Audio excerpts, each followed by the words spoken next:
will hear a conversation between a psychiatrist in the medical centre of the college and a new student. First, you have some time to look at questions 1 to 4.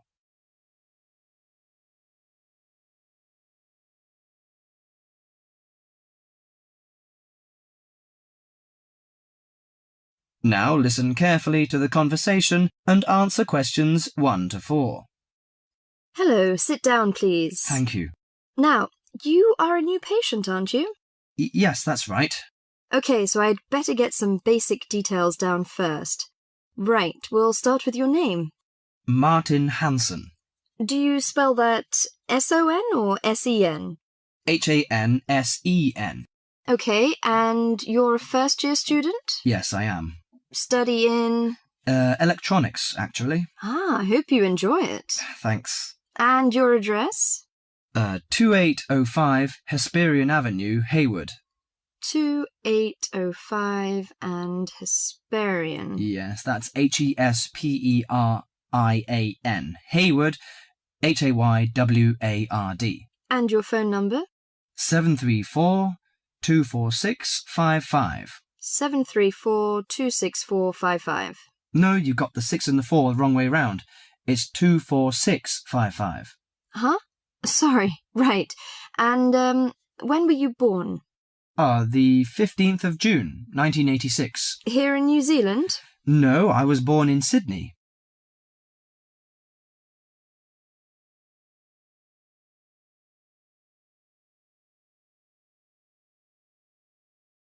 Before you hear the rest of the conversation, you have some time to look at questions 5 to 10.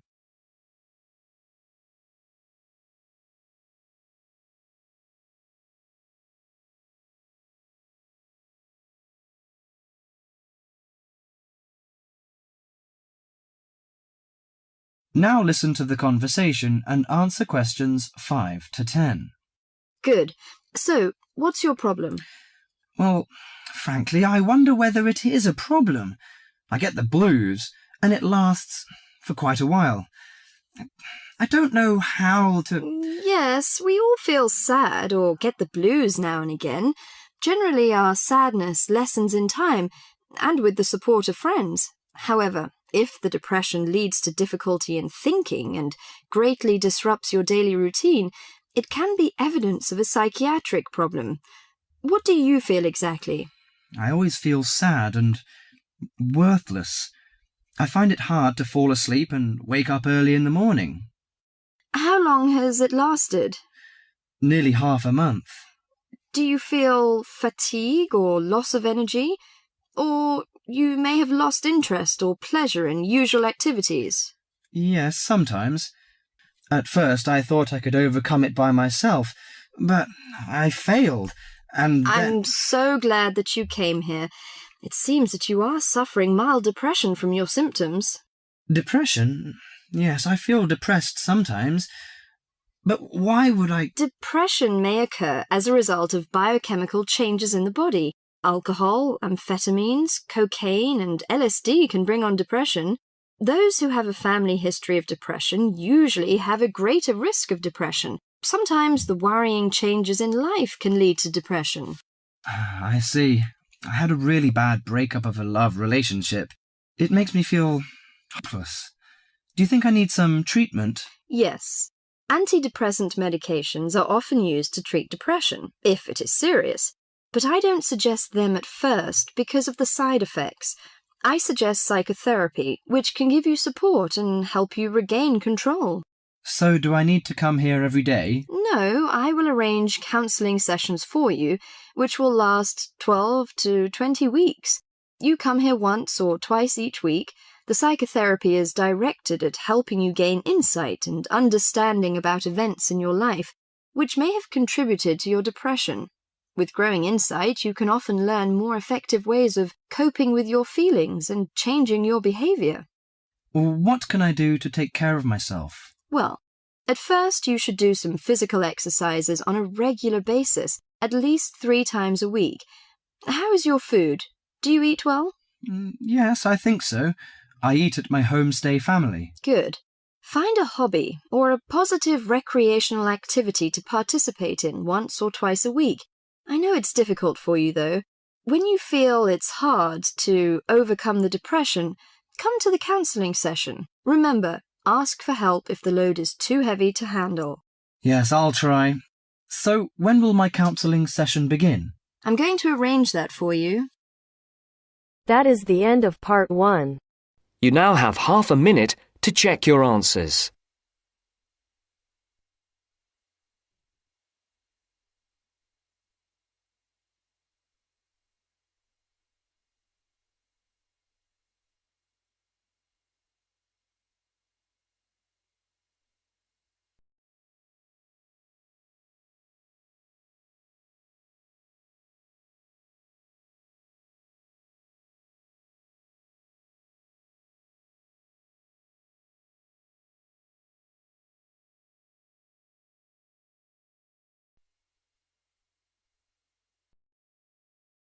Now turns to part 2. Part 2. You are going to hear a guide named Matt who is introducing their trip in Wildlife Haven. Now you have some time to look at questions 11 to 15.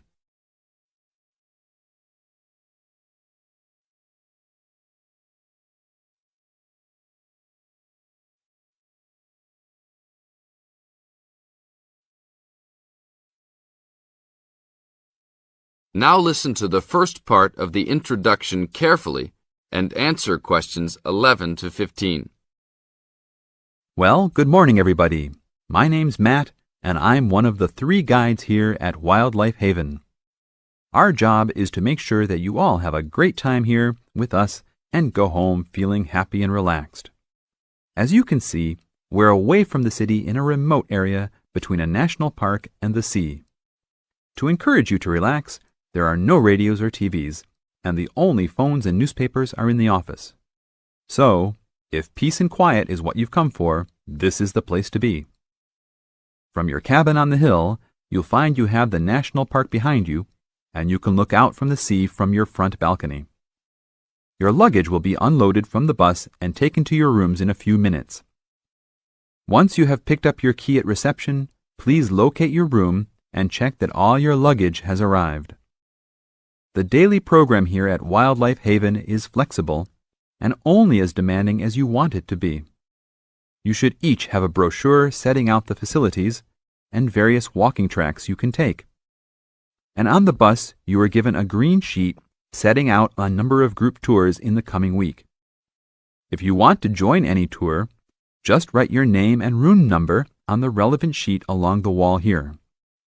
Tomorrow, there is a Beachcombers and Rock Hoppers tour exploring marine life in the rock pools along the beach.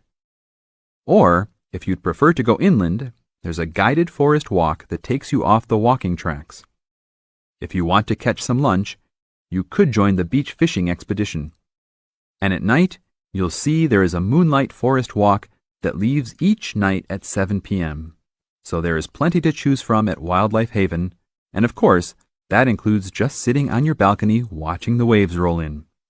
But I would recommend my favorite tour, the Waterfall Walk. This departs at sundown each day and also provides the opportunity to have a moonlight swim. Now you have some time to look at questions 16 to 20.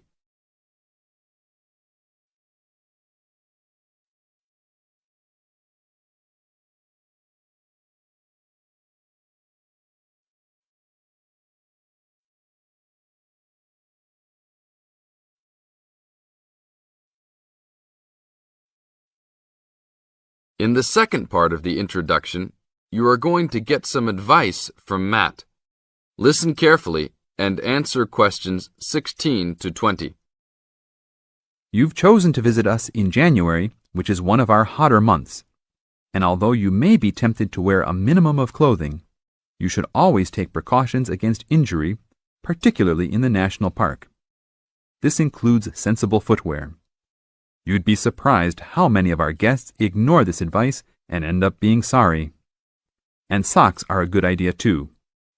And even though you might be under trees a lot of the time, it's a good idea to wear a hat in this hot climate. There's no need to be too concerned about walking in the national park, provided you use common sense.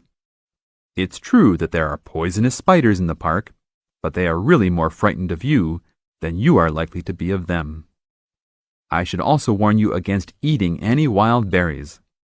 Some are edible, but you should avoid them all. We'll provide all the food you can eat.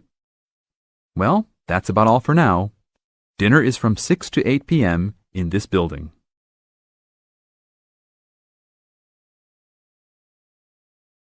That is the end of part 2.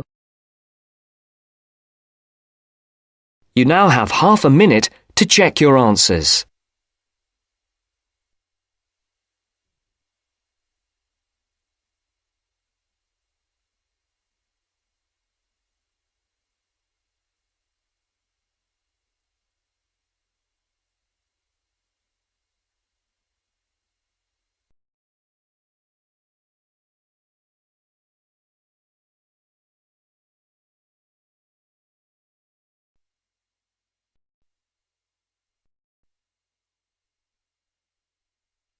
Now turns to part 3. Part 3. You will now hear a radio talk on agricultural regulations. First, you have some time to look at questions 21 to 25.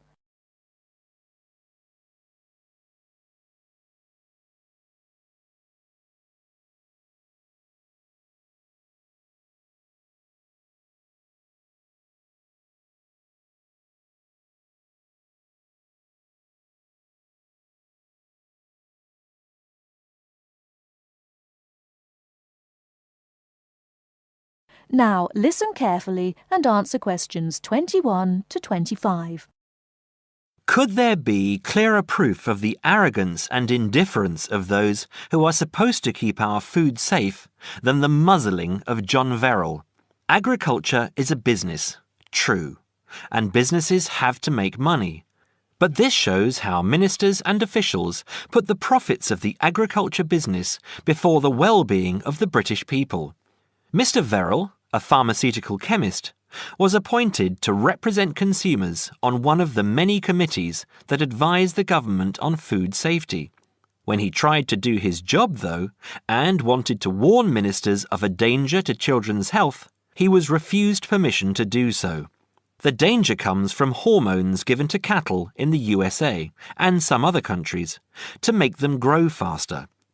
They speed up the animal's development to maturity, thus making meat production more profitable. There have, however, long been fears that the hormones have horrendous effects on the people who eat them, causing diseases as serious as cancer.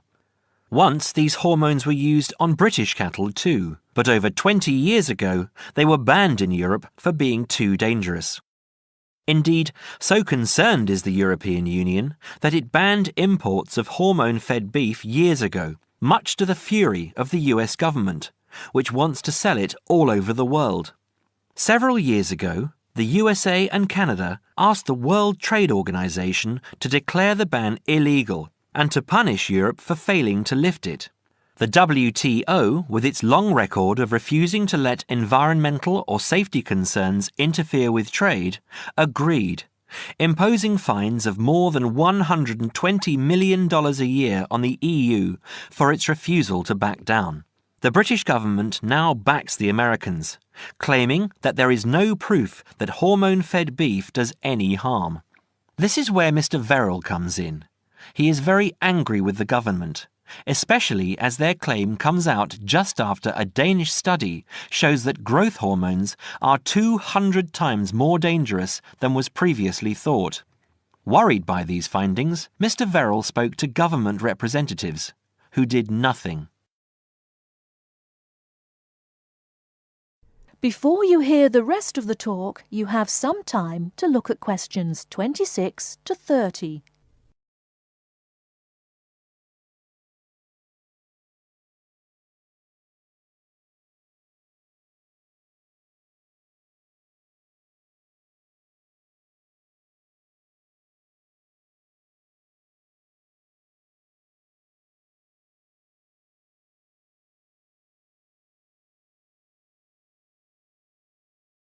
Now listen and answer questions 26 to 30. Not only that, but they have not been testing beef which is imported, which, by law, they are required to do. This directly affects the British public, as about 40% of the beef British people eat comes from abroad, supposedly from countries like Brazil, which does not allow the use of growth hormones. Brazilian beef is stocked by some British supermarkets and widely used in catering. Yet, when a Brazilian farm was recently visited by EU inspectors, a large stockpile of this banned substance was found. This is not the first food scandal we have had in our country. Take the present concern over a well-known chocolate company. Several months ago, the company found out that its sweets were contaminated with a rare form of salmonella, but they did nothing about it, leaving their sweets in the shops to be bought by the unsuspecting public. It was not until 5 months later, when several children had suffered food poisoning, that the chocolate bars were removed from the shelves. It makes you wonder how many other dangerous foods have been allowed onto our plates. That is the end of part 3. You now have half a minute to check your answers.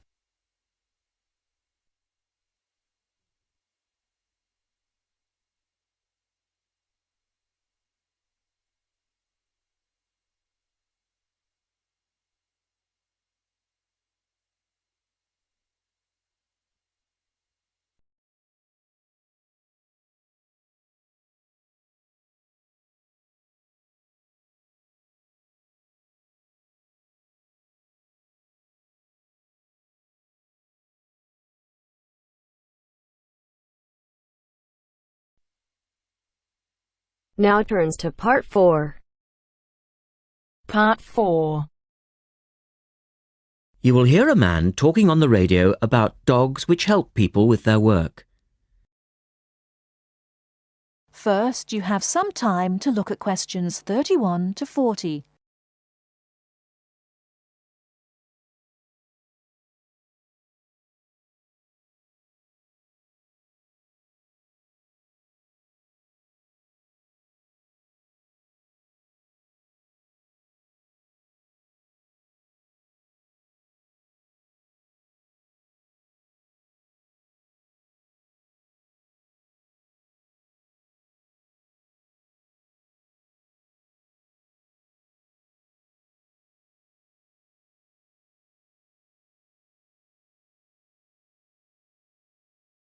Now listen carefully and answer questions 31 to 40.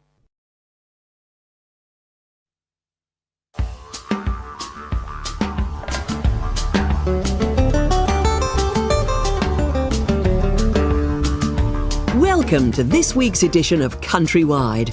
And today, we're taking a look at a number of different breeds of working dogs. And here to report on the dogs with jobs is Kevin Thornhill. Thanks, Joanne. Well, yes, dogs with jobs is the subject of today's program. Dogs have earned themselves a reputation over the centuries for being extremely loyal. And here's a little story which illustrates just how loyal they are. Just outside the country town of Gundagai in Australia is a statue built to commemorate a dog. A dog which sat waiting for his owner to return to the spot where he'd left him. Well, the story, which was immortalised in a song, has it that the poor dog died waiting for his master, 5 miles from Gundagai, which is where they built the statue. Now that's what I call loyalty. Well, because of their loyalty and also their ability to learn practical skills, dogs can be trained to do a number of very valuable jobs. Perhaps the most well-known of working dogs is the Border Collie sheepdog. Sheepdogs which work in unison with their masters need to be smart and obedient, with a natural ability to herd sheep. Some farmers say that their dogs are so smart that they not only herd sheep, they can count them too. Another much-loved working dog is the guide dog, trained to work with the blind. Guide dogs, usually Labradors, need to be confident enough to lead their owner through traffic and crowds but they must also be of a gentle nature. It costs a great deal of money to train a dog for this very valuable work, but the guide dog associations in the UK, America and Australia receive no government assistance, so all the money comes from donations. Another common breed of work dog is the German Shepherd. German Shepherds make excellent guard dogs and are also very appropriate as search and rescue dogs, working in disaster zones after earthquakes and avalanches. These dogs must be tough and courageous to cope with the arduous conditions of their work, and so that they can be sent anywhere in the world to assist in disaster relief operations, effective dogs and their trainers are now listed on an international database. When you arrive at an airport here, you may be greeted in the baggage hall by a detector dog, wearing a little red coat bearing the words "Quarantine." These dogs are trained to sniff out fresh fruit as well as meat and even live animals hidden in people's bags. In order to be effective, a good detector dog must have an enormous food drive. In other words, they must really love their food. At Sydney Airport, where there are 10 detector dogs working full-time, they stop about 80 people a month trying to bring illegal goods into the country. And according to their trainers, they very rarely get it wrong. Another famous working dog is the husky. Huskies, which originally came from Siberia, have been used for decades as a means of transport on snow, particularly in Antarctica where they have played an important role. Huskies are well adapted to harsh conditions and they enjoy working in a team. But the huskies have all left Antarctica now because the international treaty prohibits their use in the territory as they are not native animals. Many people were sad to see the dogs leave Antarctica, as they had been vital to the early expeditions and earned their place in history along with the explorers. That is the end of part 4. You now have half a minute to check your answers.